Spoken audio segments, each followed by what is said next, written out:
एक पंडित जी भोजन करने बैठे तो सामने थाली पंडितानी ने दाल चावल साग रोटी रखी होगी, अचार वगैरह। पंडित जी भोजन करने बैठे कि तभी कोई द्वार पे भिक्षुक आ गया। भिक्षाम देही, हे भैया मैं बड़ा भूखा हूं, कुछ भोजन मिल जाए। पंडित जी भोजन करने ही बैठे हैं, सामने थाली है और द्वार पे कोई भूखा आ गया। पंडित जी ने साथ सम्मान बुलाया, आओ आओ आओ भैया आओ। आसन लगाई और भोजन अपनी वाली थाली पंडित जी ने उन्हें दे दिया। और पंडितानी जी ने जो भोजन बनाया था वो जरा सा ही था, क्योंकि घर में कुछ था नहीं, जितना था उसने बनाया। थोड़ी सी दाल थी, आज दाल बनी, साग थी, चावल जो था भिक्षा में उससे मिला। ब्राह्मण थे, भिक्षा मांग कर लाते और जो मिलता खाते। तो आज उनका भोजन जरा कम था, पंडितानी के लिए जरा सा अंदर था। अब वो अतिथि आए और बैठे और वो पंडित जी की थाली में बैठ गए और वो बढ़िया खाए। पंडित जी अंदर गए, पंडितानी से कहा कि थोड़ा और दो रोटी। तो उसने बोला कि बस ये आखिरी 2 रोटी बची हैं। जब पंडितानी ने कहा कि आखिरी 2 रोटी बची हैं, तो वो जो बाहर बैठा खाने वाला अतिथि था उसने सुन लिया कि अब बस इनके पास 2 रोटी बची हैं। तो पंडित जी दोनों रोटी लेकर आए और कहा भैया प्रसाद पाओ, एक और दो रख दूं।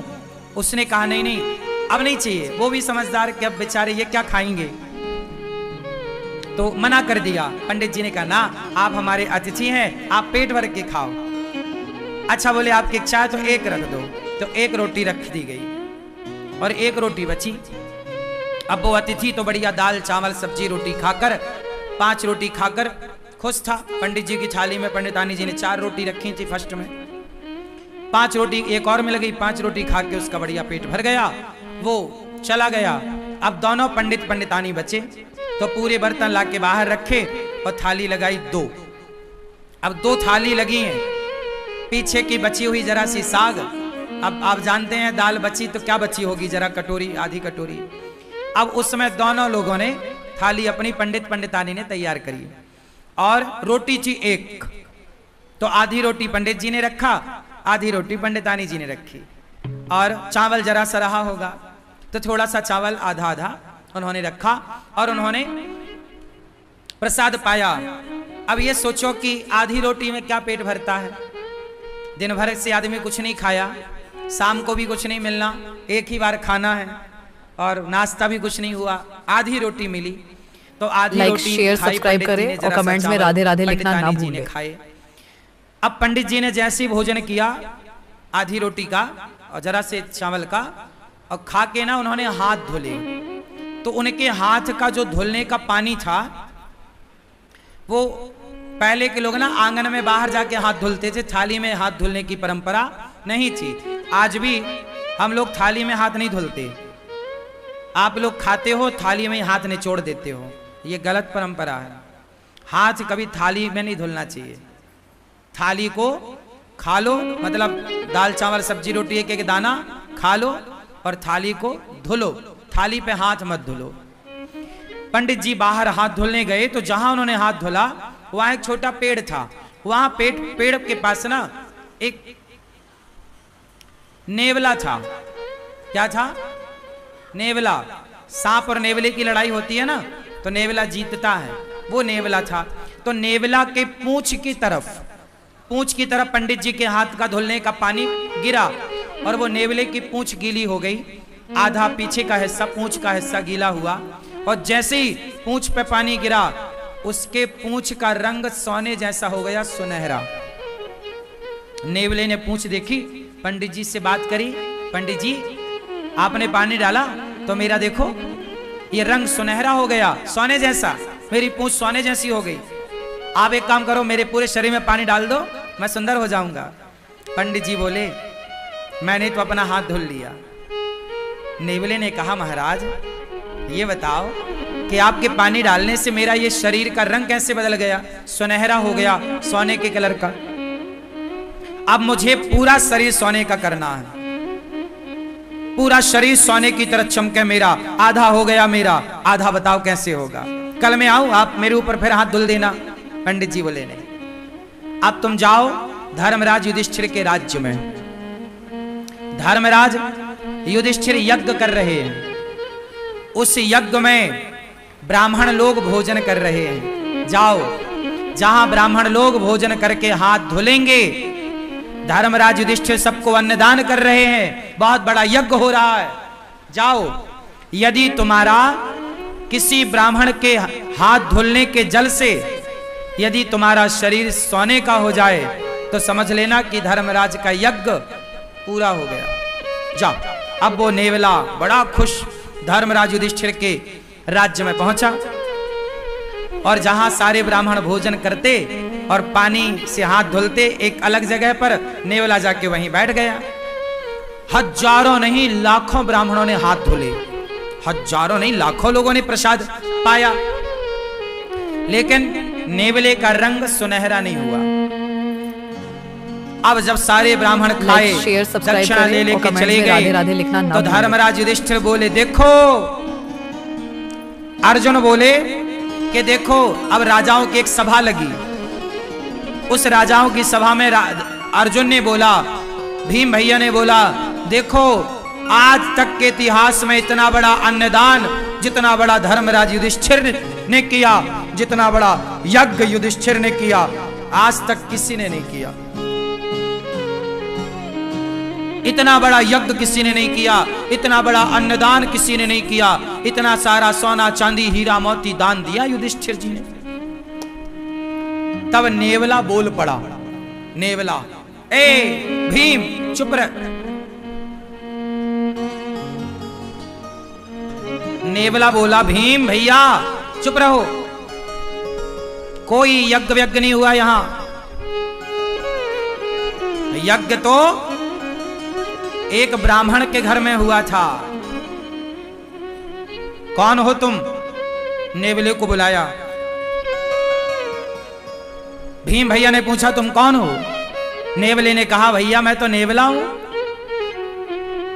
तो तुम्हारा ये शरीर सुनहरे का कैसे है? सोने का रंग सुनहरा कैसा? नेवला ऐसा तो नहीं होता, तुम्हारे ये बाल सोने जैसे चमक रहे हैं कैसे? उसने कहा, महाराज यहां पास में एक गांव है, उस गांव में एक पंडित पंडितानी रहते हैं। पंडित जी ने हाथ धोया तो उनके हाथ धोने का जो पानी गिरा वो मेरे शरीर पे गिरा, तो मेरा शरीर सोने का हो गया आधा। और उन्होंने कहा कि युधिष्ठिर के यज्ञ में जाओ, यदि तुम्हारा पूरा शरीर सोने का हो जाए तो समझ लेना कि उनका यज्ञ पूरा हो गया। पर सुनो, तुम्हारा कोई यज्ञ पूरा नहीं हुआ, मैंने तो कब से बैठा गीला होता रहा, मेरा शरीर सोने का नहीं हुआ। और तुम कह रहे हो कि धर्मराज ने इतना बड़ा यज्ञ किया, इतना दान किया, वो पंडित जी ने जो हाथ धुले तो मेरा शरीर बदल गया, और तुम्हारे यहां तो इतने ब्राह्मण खाए, कुछ नहीं हुआ। भगवान श्री कृष्ण भी उस सभा में बैठे थे। भगवान कृष्ण मुस्कुरा रहे हैं मंद मंद।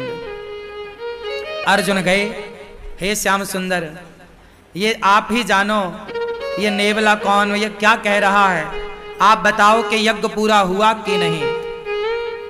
अब सब में ये कौतूहल हो गया ना कि भाई धर्मराज ने इतना पैसा खर्च किया पर इनका तो यज्ञ पूरा हुआ ही नहीं।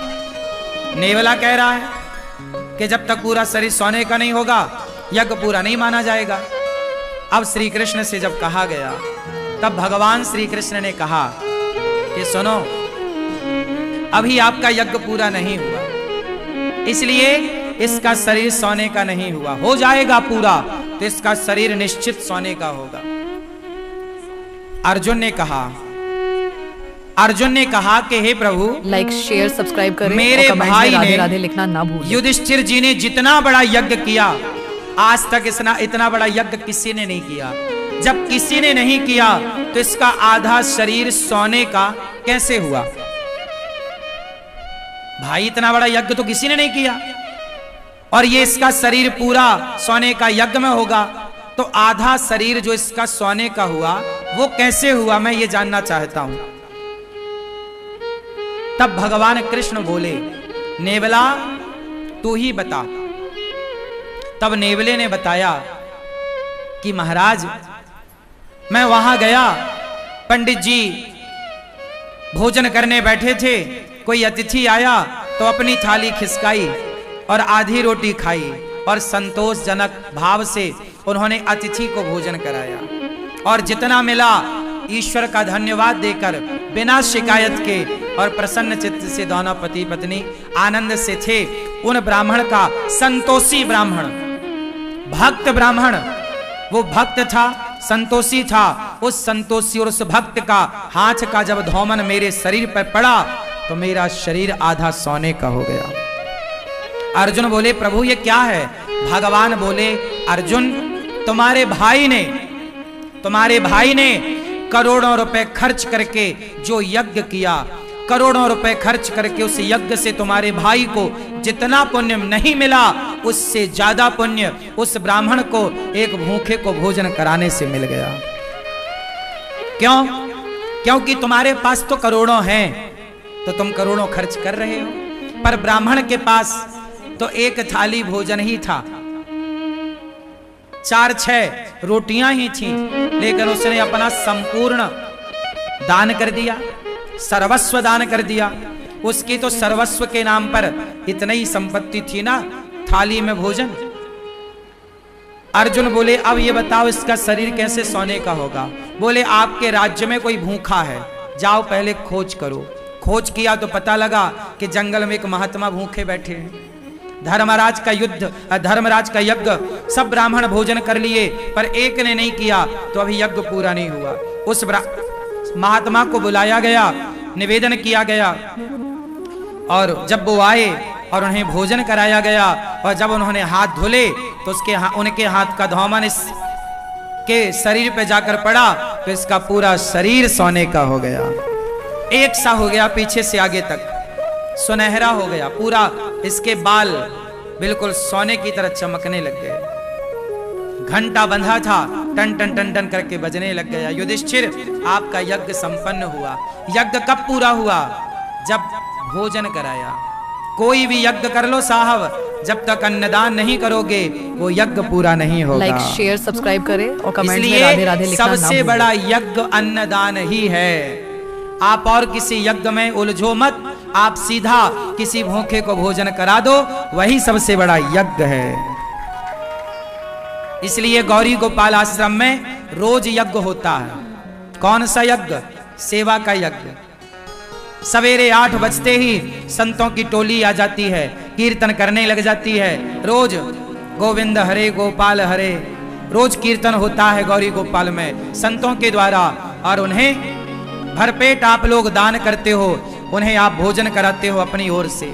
आप लोग जो एक दिन का गौरी गोपाल अन्न क्षेत्र बांटते हो संतों को, तो जितने संत भोजन करते हैं आपके द्वारा, एक एक संत एक एक यज्ञ का फल आपको देकर के जाते हैं।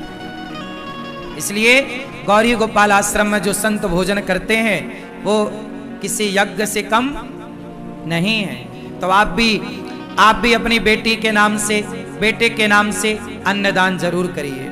और आप भी गौरी गोपाल आश्रम की ये संतों की सेवा के लिए जो अन्न क्षेत्र अखंड निःशुल्क संतों को रोज अन्नदान होता है गौरी गोपाल में, आप भी अन्नदान करिए और आप भी इस अन्नदान की सेवा से जुड़िए। कोई भी कार्य, इसलिए कहता हूं मरने के पहले गौदान, भागवत और अन्नदान, मरने के पहले ये 3 काम कर लेना, फिर बिंदास आराम से मरना, केवल मरने को रह जाए आखिरी में।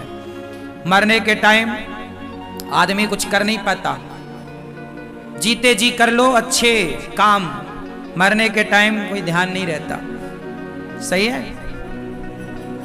उस जीवात्मा के नाम से, किसी व्यक्ति के नाम से कोई पुण्य का कार्य हो, आप अपनी माता के नाम से, पिता के नाम से, बच्चों की लंबी आयु के लिए आप अन्नदान करो। गौरी गोपाल आश्रम में अखंड रसोई चलती है, कोई भी आओ सबको पेट भर भोजन। यहाँ रोज हजारों लोग भोजन करते हैं, एक एक व्यक्ति के तृप्त होने से एक एक यज्ञ का फल प्राप्त होता है। अब भारतवासियों का भोजन सुधर जाए तो बीमारी आज ही समाप्त हो जाए। 100 में से 80 बीमारियां ही नहीं हैं। जिन्हें आप बीमारी कहते हैं एक्चुअली वो बीमारी नहीं है, वो आपके खान पान का संतुलन बिगड़ जाने का परिणाम है। क्या खाते हैं आप? कुछ भी खाते हैं, सिंपल खाने का हिसाब होना चाहिए, कितना खाना है, क्या खाना है। सबसे अच्छा होता है सुपाच्य भोजन। सुपाच्य क्या है? आप रोटी खाते हैं, माना कि एक बार में आप कितनी रोटी खा जाते हैं? कितनी खाते हैं? 3, 4, 5। यदि आप रोटी एक बार में 4 खाते हैं तो एक बार में 4 रोटी मत खाइए। राधे राधे लिखना ना भूलें। एक बार में आप 2 रोटी खाइए, 2 घंटे बाद 2 रोटी और खा लीजिए। ज़्यादा खाइए पर एक बार में ना खा लीजिए पेट भर के, थोड़ा थोड़ा गैप में खाइए, थोड़ा थोड़ा। आप सुबह खा लीजिए, सुबह नाश्ता कर लीजिए, नाश्ता थोड़ा सा खाइए। कुछ लोगों को मिलता है तो पेलते जाते हैं, यहाँ तक भर लेते हैं, ऐसा लगता है इनको कभी दोबारा मिलेगा ही नहीं, कोई ढंग ही नहीं खाने का, और फिर मरते रहते हैं, पड़े बीमार, भाग रहे हैं बार बार, खा लिया ढेर सारा।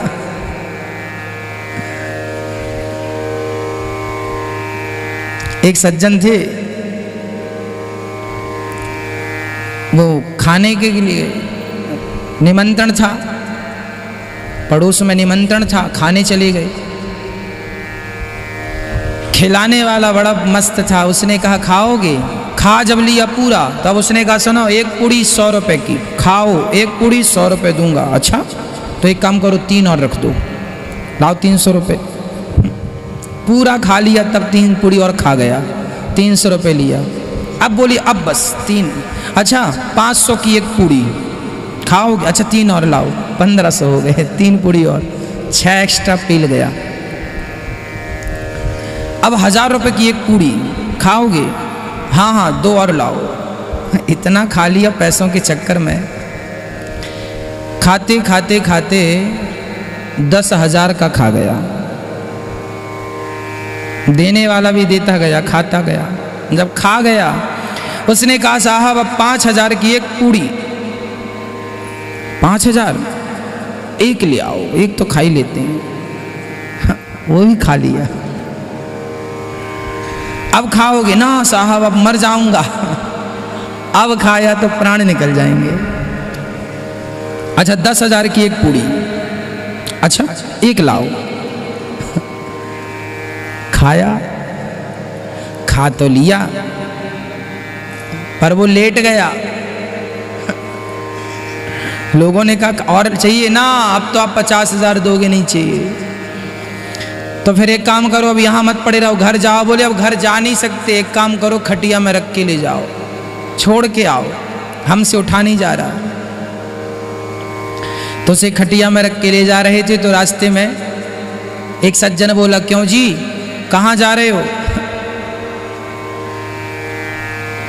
बोले घर जा रहे हैं। वो खटिया में पड़ के क्यों जा रहे हैं? अरे बोले बहुत खा लिया। अरे खा लिया, चूरन खा लो, चूरन थोड़ा सा। अरे भाई चूरन की जगह होती तो एक पूड़ी और ना खा लेता 10,000 की? चूरन की जगह नहीं बची। चूरन की जगह होती तो एक पूड़ी और खा लेता 10,000 की। तो ऐसे लोग सदा बीमार ही रहेंगे जो इतनी भी जगह नहीं छोड़ते चूरन खाने की। इसलिए 10 रोटी खाओ आप, प्रॉब्लम नहीं है, पर 10 रोटी 2-2 घंटे 3-3 घंटे के अंतर में खाओ। 2 रोटी अभी खा लिया, फिर 3 रोटी फिर खा लो, फिर 2 रोटी फिर खा लो, तो शरीर स्वस्थ भी रहेगा, एनर्जी भी पर्याप्त मिल जाएगी और आप बीमार कभी नहीं पड़ेंगे। और रात्रि को तो मत खाइए, 7-6 बजे तक खा लीजिए, सूर्य अस्त हो 5-10 मिनट बाद खा लीजिए, अधिक से अधिक 7:30 बजे खा लीजिए। रात्रि को ना खाइए, बहुत भूख लगी है तो खा लेना ठीक है, पर रात्रि का भोजन त्याज्य है, त्याग दीजिए। कभी कभी तो माफ़ है, कोई बात नहीं, कभी भूख लगे सो खा लो, नित्य ना खाओ रात्रि का, है ना। खाने पर विचार कर लो, ज़्यादा से ज़्यादा ककड़ी खाओ, टमाटर खाओ, सलाद इत्यादि खाओ, रोटियां चावल कम खाओ, दाल सब्जी ज़्यादा खाओ। साग हमारे भारत में बनाने वाले लोग बनाते हैं, साग कैसी बनाई जाती है पता है? सब्जी बनाने हमारी माताओं को, बहुत सारी माताओं को, 100 में से 95 माताओं को सब्जी बनानी नहीं आती। फिर कैसे बनाते हैं? सब्जी ऐसे नहीं बनाती कि आपकी तरह बना दिए, अच्छा, खाने वालों का भी स्वाद बिगड़ जाएगा हमारे हिसाब से बनाओगे। जो जानकार लोग हैं ना, साइंस को समझने वाले लोग हैं ना, जो स्वास्थ्य को समझने वाले लोग हैं ना, वो बात जानते हो क्या कहते हैं? सब्जी ऐसी होनी चाहिए कि 90% सब्जी पक जाए, 10% कच्ची रहे। सब्जी पूरी नहीं पकनी चाहिए, 10% 15% सब्जी कच्ची रहनी चाहिए।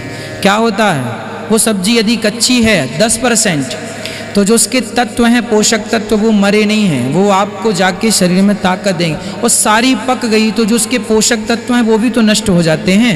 आग तो सबको ही जला देती है, जो शरीर में जाना चाहिए पोषक तत्व, जो सब्जियों से मिलना चाहिए, दाल से मिलना चाहिए, वो तो नष्ट हो जाते हैं। इसलिए कुछ परसेंट सब्जियां कच्ची होनी चाहिए, वो खाओ, वो स्वाद भी लगेगा, अच्छा भी लगेगा, स्वास्थ्य भी अच्छा रखेगा। आजकल हमारी माताएं दाल कुकर में बना लेती, इतनी सीटी मारता है वो कुकर, 5-5 सीटी दाल में। अरे भाई, इतना टेम्परेचर दाल का हो गया, अब जो दाल तुम्हारी बची वो उसमें बचा ही क्या? जो उसके दाल के पोषक तत्व थे सब तो तुम्हारी कुकर की सीटी, इतना ताप दिया तुमने, इतना तपाया, उसे नष्ट हो गए। इसलिए दाल वाल खुले बर्तन में पकाया करो, मिट्टी के बर्तन हो, स्टील का बर्तन हो, खुला हो। माना कि गैस ज़्यादा लगती है उसको पकने में, कुकर में जल्दी पक जाती है दाल, पर तुअर की दाल है ना, राहर की दाल है, यदि उसे पकाएंगे ना लगभग आधा घंटा में पकती है, कुकर में 15 मिनट पक जाती है। पर वो 15 मिनट में पक तो जाती है, पर जो उसकी शक्ति है समाप्त हो जाती है। फिर वो चीज़ें आप खाते हैं, समय के पहले बुढ़े हो जाते हैं, डॉक्टर के पास पैसे, जो तुमने गैस बचाई है 15 मिनट की, वो डॉक्टर को चली जाती है। कान कनपट्टी सब एक ही है, पर लोग समझते नहीं। यहाँ से कान पकड़ो या यूं ही पकड़ लो, एक ही बात होती है। लोग गैस बचाते हैं कि चलो कुकर में जल्दी काम हो जाता, काम जल्दी नहीं होता, तुम्हारा स्वास्थ्य बिगड़ रहा है दिनों दिन, दिनों दिन, दिनों दिन, दिनों दिन, दिनों दिन। लोग समझते ही नहीं। ज़्यादा से ज़्यादा फल का सेवन करो, ज़्यादा से ज़्यादा जूस का सेवन करो, लौकी कच्ची खाया करो, लौकी का जूस पिया करो, लौकी का जूस बहुत फ़ायदेमंद है। टमाटर कच्चे खाया करो, चुकंदर खाया करो, ककड़ी तो 2-4 नमक लगा लगा के बढ़िया खा जाए, बच्चों को ककड़ियाँ खवाया करो। हम लोग छोटे छोटे थे, खूब ककड़ी खाते थे। टमाटर के खेत होते थे, वहीं जाते थे गैया चराने, तो गैया चरती थी, वो खेतों में घुस घुस के हम 25-30 टमाटर खा लेते थे। टमाटर खा लेते थे, खूब टमाटर खाते थे। गाय का दूध लगाते थे, लगाते लगाते पीते जाते थे, लगाया पी लिया, लगाया पी लिया। गर्मियों में गोंद मिलती थी, पेड़ों पर चढ़ के गोंद निकाल लेते थे, गोंद खाया करते थे। जो आजकल आप पैसों से खरीद के खाते हैं ना, सब मिलती है। शुद्ध चीज़ें थी, शुद्ध खान पान था, इसलिए सब स्ट्रांग होता है। जितना खान पान बिगड़ जाएगा, शरीर का संतुलन उतनी जल्दी समाप्त हो जाएगा। इसलिए ध्यान रखा करो। लाइक, शेयर, सब्सक्राइब करें और कमेंट्स में राधे राधे लिखना ना भूलें।